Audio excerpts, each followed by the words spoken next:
Living in sunny California, how do you feel about British politics now? I mean, when you did Anarchy in the UK, we'd had the 3-day week.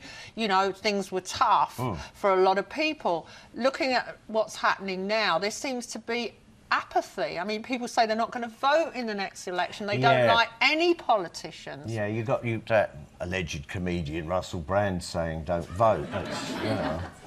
What would you say? Do vote. I mean, it's really hard to tell the three apart, the parties. It really is. They're like the blandest of school teachers.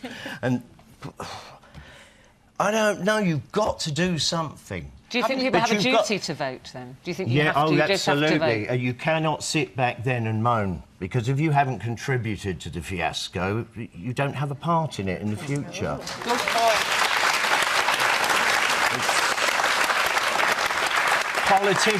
Politicians will always be awful, but this lot are particularly zero, aren't they? But if you were going to vote, who would you vote for?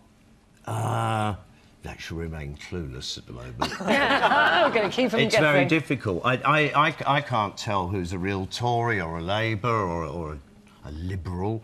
They don't seem to be anything at all. They're not presenting anything that's good enough for me. It's like IKEA furniture bits. I know, here's a thought. What about John Lydon for Prime Minister?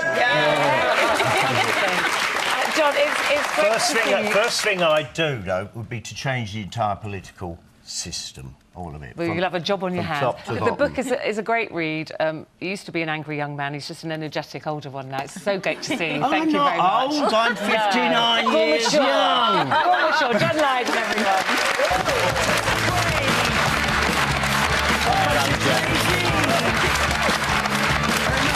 I miss your parties.